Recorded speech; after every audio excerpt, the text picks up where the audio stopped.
The Mystery of Marie Rogêt, a sequel to The Murders in the Rue Morgue, by Edgar Allan Poe, narrated by Kusi.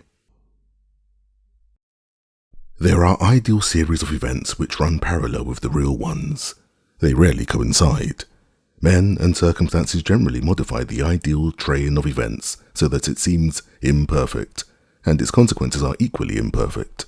Thus, with the Reformation, instead of the Protestantism came Lutheranism. There are few persons, even among the calmest thinkers, who have not occasionally been startled into a vague yet thrilling half-credence in the supernatural by coincidences of so seemingly marvellous a character that, as mere coincidences, the intellect has been unable to receive them. Such sentiments, for the half-credences of which I speak, have never the full force of thought. Such sentiments are seldom thoroughly stifled unless by reference to the doctrine of chance, or, as this is technically termed, the calculus of probabilities.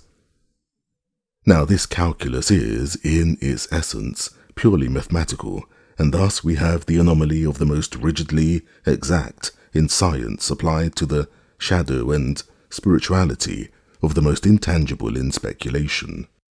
The extraordinary details which I am now called upon to make public will be found to form, as regards sequence of time, the primary branch of a series of scarcely intelligible coincidences, whose secondary or concluding branch will be recognized by all readers in the late murder of Mary Cecilia Rogers at New York. When, in an article entitled The Murders of the Rue Morgue, I endeavoured about a year ago to depict some very remarkable features in the mental character of my friend, the Chevalier C. Auguste Dupin, it did not occur to me that I should ever resume the subject. This depicting of character constituted my design, and this design was thoroughly fulfilled in the wild train of circumstances brought to instance Dupin's idiosyncrasy. I might have adduced other examples, but I should have proven no more. Late events, however, in their surprising development have startled me into some farther details which will carry with them the air of extorted confession. What I have lately heard, it would be indeed strange should I remain silent in regard to what I both heard and saw so long ago. Upon the winding up of the tragedy involved in the deaths of Madame L'Espanaye and her daughter, the Chevalier dismissed the affair at once from his attention and relapsed into his old habits of moody reverie. Prone at all times to abstraction, I readily fell in with his humour, and continuing to occupy our chambers in the Faubourg Saint-Germain, we gave the future to the winds and slumbered tranquilly in the present, weaving the dull world around us into dreams. But these dreams were not altogether uninterrupted. It may readily be supposed that the part played by my friend in the drama at the Rue Morgue had not failed of its impression upon the fancies of the Parisian police. With its emissaries, the name of Dupin had grown into the household word. The simple character of those inductions by which he had disentangled the mystery never having been explained even to the prefect, or to any other individual than myself, of course, it is not surprising that the affair was regarded as little less than miraculous, or that the Chevalier's analytical abilities acquired for him the credit of intuition. His frankness would have led him to disabuse every inquirer of such prejudice, but his indolent humour forbade all farther agitation of a topic whose interest to himself had long ceased. It thus happened that he found himself the cynosure of the political eyes, and the cases were not few in which attempt was made to engage his services at the prefecture. One of the most remarkable instances was that of the murder of a young girl named Marie Rogêt. This event occurred about 2 years after the atrocity of the Rue Morgue. Marie, whose Christian and family name will at once arrest attention from their resemblance to those of the unfortunate cigar girl, was the only daughter of the widow Estelle Roget. The father had died during the child's infancy, and from the period of his death, until within 18 months before the assassination which forms the subject of our narrative, the mother and daughter had dwelt together in the Rue Pavée Saint-André. Madame there keeping a pension, assisted by Marie.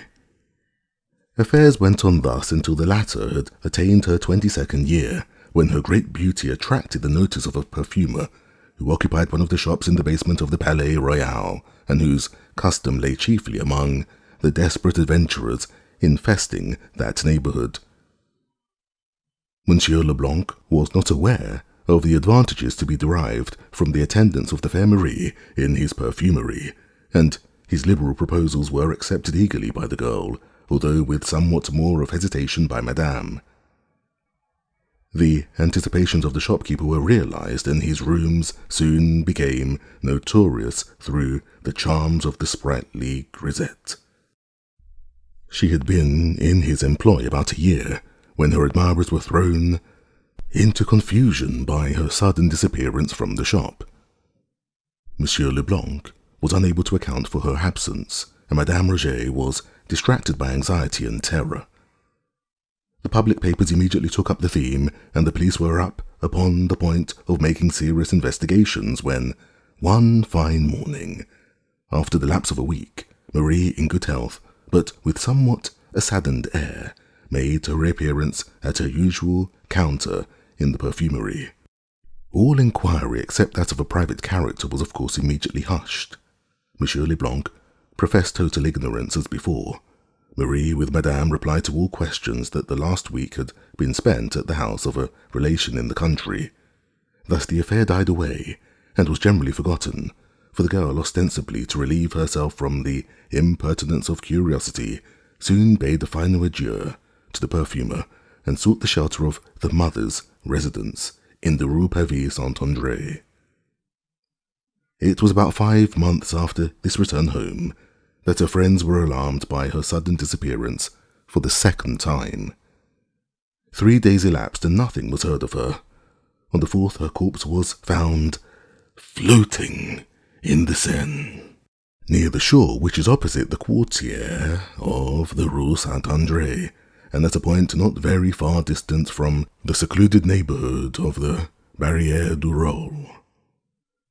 The atrocity of this murder, for it was at once evident that murder had been committed, the youth and beauty of the victim, and above all, her previous notoriety, conspired to produce intense excitement in the minds of the sensitive Parisians.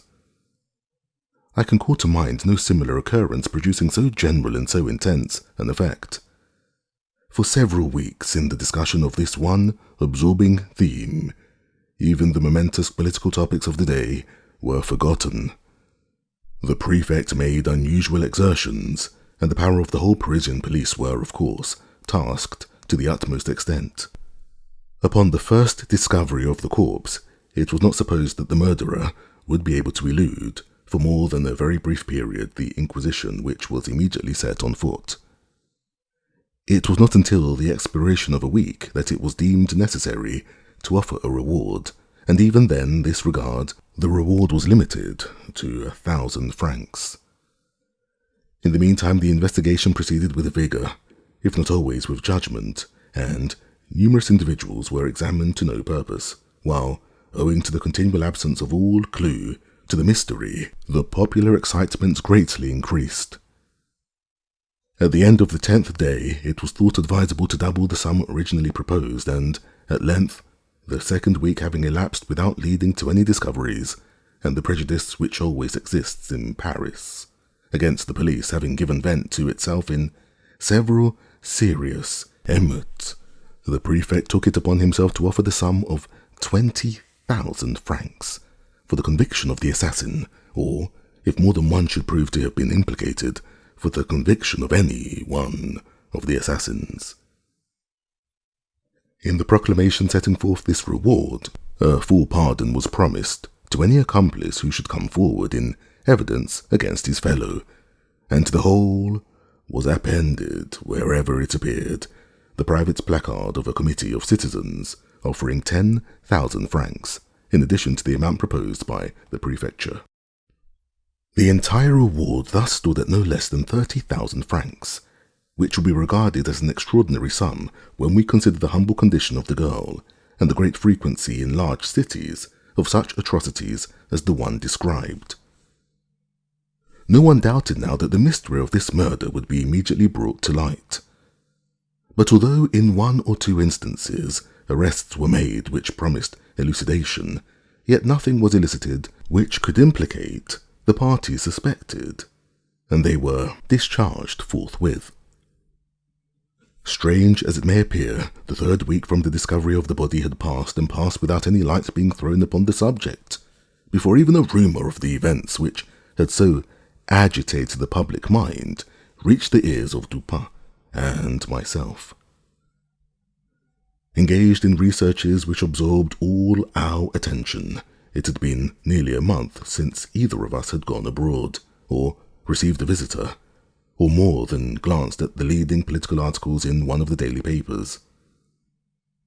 The first intelligence of the murder was brought to us by G in person.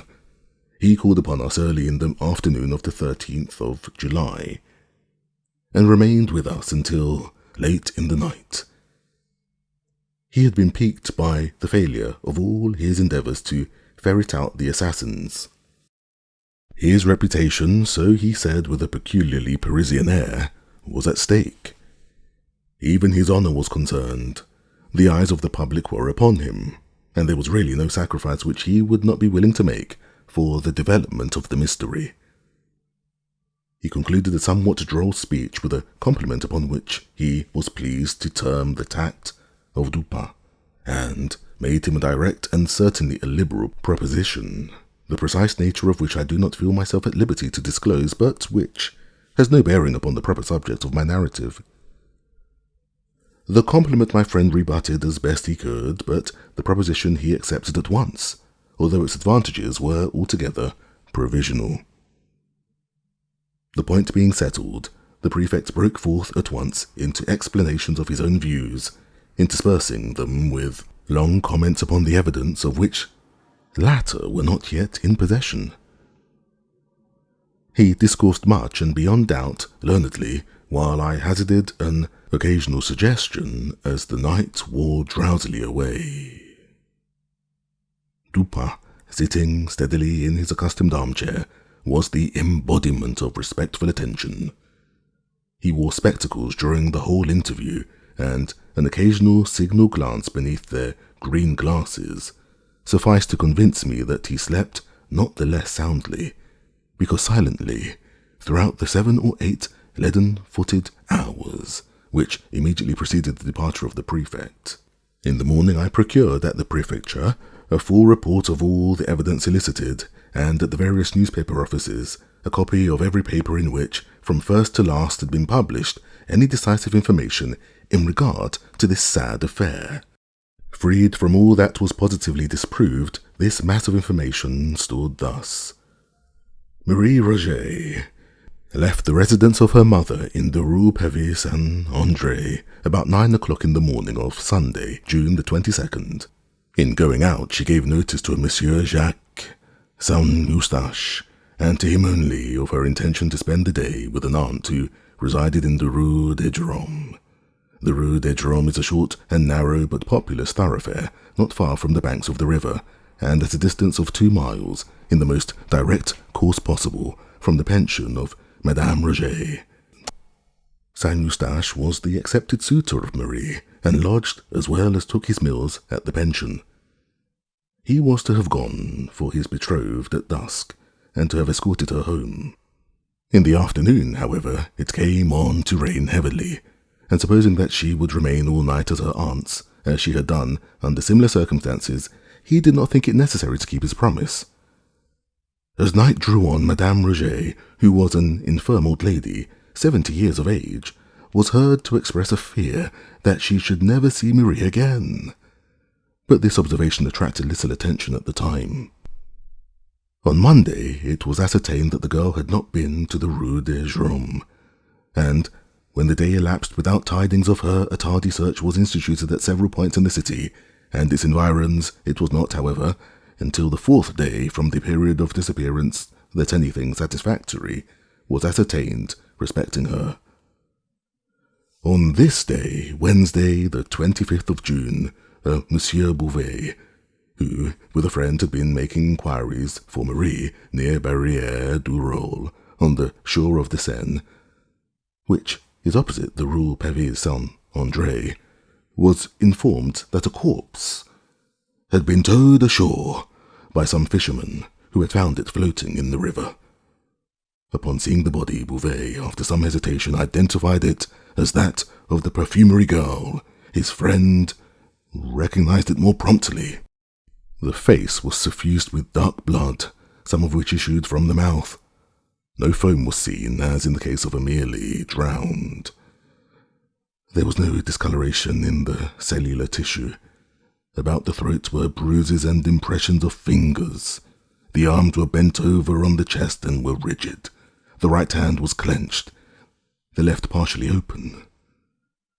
On the left wrist were 2 circular excoriations, apparently the effects of ropes, or of a rope in more than one volution.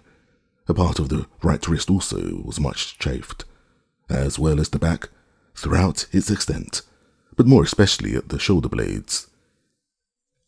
In bringing the body to the shore, the fisherman had attached to it a rope, but none of the excoriations had been affected by this. The flesh of the neck was much swollen. There were no cuts apparent or bruises which appeared the effect of blows. A piece of lace was found tied so tightly round the neck as to be hidden from sight. It was completely buried in the flesh and was fastened by a knot which lay just under the left ear. This alone would have sufficed to produce death. The medical testimony spoke confidently of the virtuous character of the deceased. She had been subjected, it is said, to brutal violence. The corpse was in such a condition when found that there could have been no difficulty in its recognition by friends. Now then, a change comes over the matter.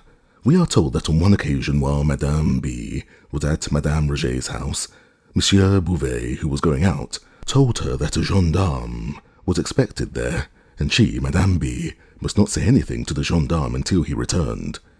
But let the matter be for him. In the present posture of affairs, Monsieur Bouvet appears to have the whole matter locked up in his head. A single step cannot be taken without Monsieur Bouvet, for go which way you will, you run against him. For some reason he determined that nobody shall have anything to do with the proceedings but himself, and he has elbowed the male relatives out of the way, according to their representations, in a very singular manner. He seems to have been very much averse to permitting the relatives to see the body. The items of evidence and information thus collected by myself from the newspapers at the suggestion of Dupin embraced only one more point, but this was a point of seemingly vast consequence. It appears that immediately after the discovery of the clothes as above described, the lifeless or nearby lifeless body of Saint-Eustache, Marie's betrothed, was found in the vicinity of what all now suppose the scene of the outrage. A phial labelled laudanum and emptied was found near him. His breath gave evidence of the poison. He died without speaking. Upon his person was found a letter, briefly stating his love for Marie, with his design of self-destruction. I need scarcely tell you, said Dupin, as he finished the perusal of my notes, that this is a far more intricate case than that of the Rue Morgue, from which it differs in one important respect. It is an ordinary, although an atrocious instance of crime. There is nothing peculiarly outre about it. You will observe that for this reason the mystery has been considered easy, when for this reason it should have been considered difficult of solution. Thus at first it was thought unnecessary to offer a reward.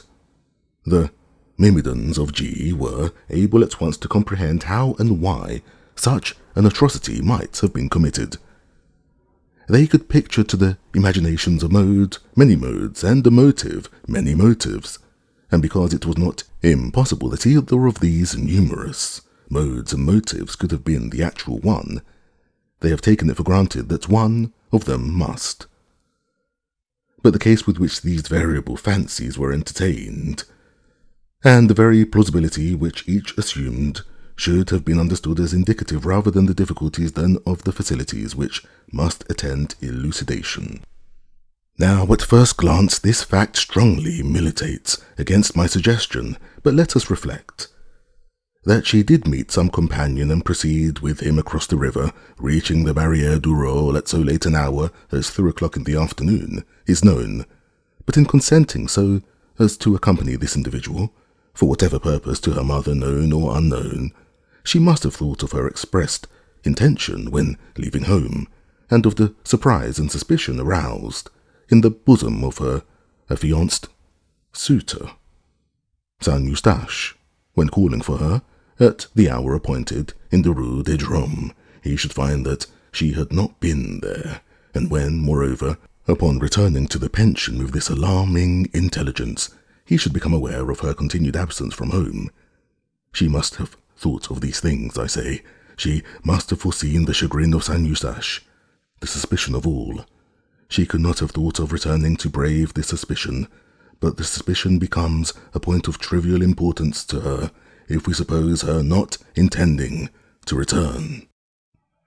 All Paris is excited by the discovered corpse of Marie, a girl young, beautiful, and notorious. This corpse is found bearing marks of violence and floating in the river, but it is now made known that at the very period, or about the very period in which it is supposed that the girl was assassinated, an outrage similar in nature to that endured by the deceased, although less in extent, was perpetrated by a gang of young ruffians upon the person of a second young female.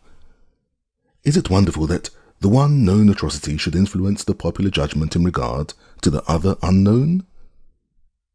This judgment awaited direction, and the known outrage seemed so opportunely to afford it. Marie, too, was found in the river, and upon this very river was this known outrage committed. The connection of the two events had about it so much of the palpable that the true wonder would have been a failure of the populace to appreciate and to seize it. But in fact, the one atrocity known to be so committed is, if anything, evidence that the other, committed at the time nearly coincident, was not so committed. It would have been a miracle indeed if, while a gang of ruffians were perpetrating at a given locality a most unheard of wrong, there should have been another similar gang, in a similar locality, in the same city, under the same circumstances, with the same means of appliances, engaged in the wrong of precisely the same aspect, at precisely the same period of time. Yet in what, if not in this marvellous train of coincidence, does the accidentally suggested opinion of the populace call upon us to believe?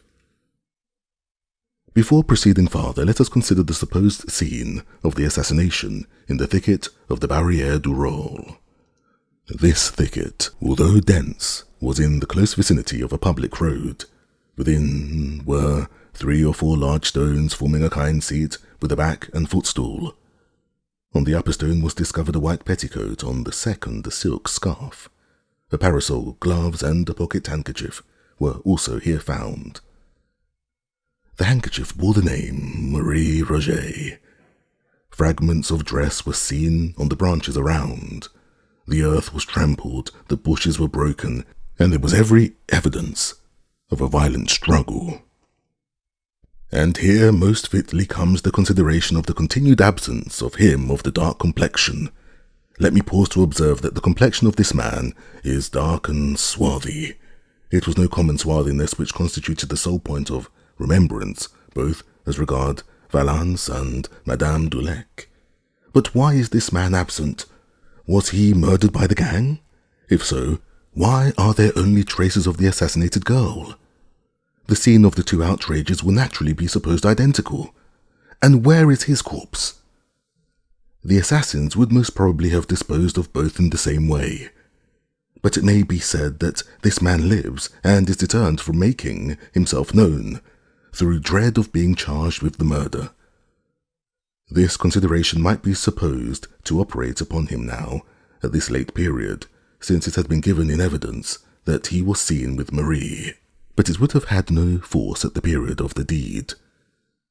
The first impulse of an innocent man would have been to announce the outrage and to aid in identifying the ruffians. This policy would have suggested he had been seen with the girl, he had crossed the river with her in an open ferry boat. The denouncing of the assassins would have appeared, even to an idiot, the surest and sole means of relieving himself from suspicion.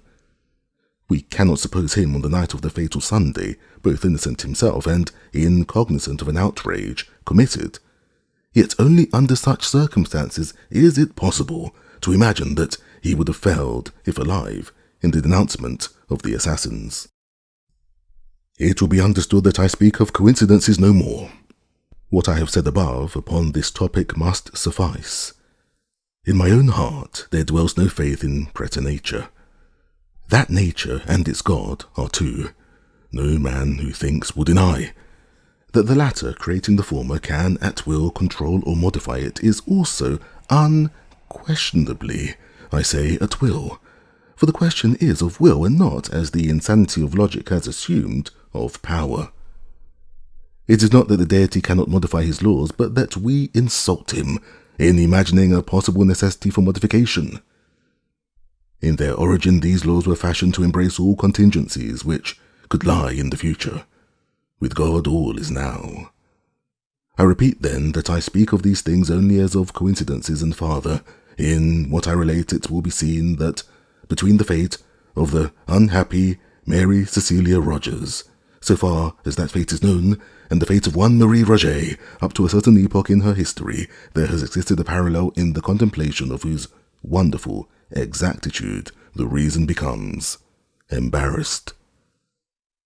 I say all this will be seen, but let it not for a moment be supposed that, in proceeding with the sad narrative of Marie from the epoch just mentioned, and in tracing to its denouement the mystery which enshrouded her, it is my covert design to hint at an extension of the parallel, or even to suggest that the measures adopted in Paris for the discovery of the assassin of a grisette, or measures founded in any similar ratiocination, would produce any similar result.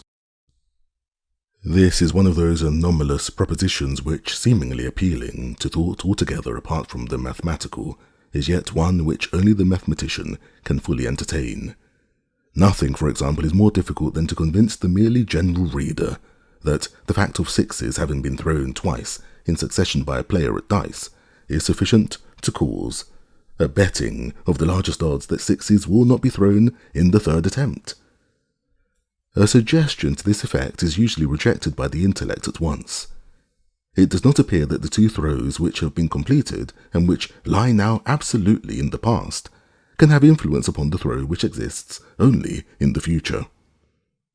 The chance for throwing sixes seems to be precisely as it was at any ordinary time, that is to say, subject only to the influence of the various other throws which may be made by the dice. And this is a reflection which appears so exceedingly obvious that attempts to controvert it are received more frequently with a derisive smile than with anything like respectful attention. The error here involved a gross error redolent of mischief I cannot pretend to expose within the limits assigned me at present, and with the philosophical it needs no exposure. It may be sufficient here to say that it forms one of an infinite series of mistakes which arise in the path of reason through her propensity for seeking truth in detail.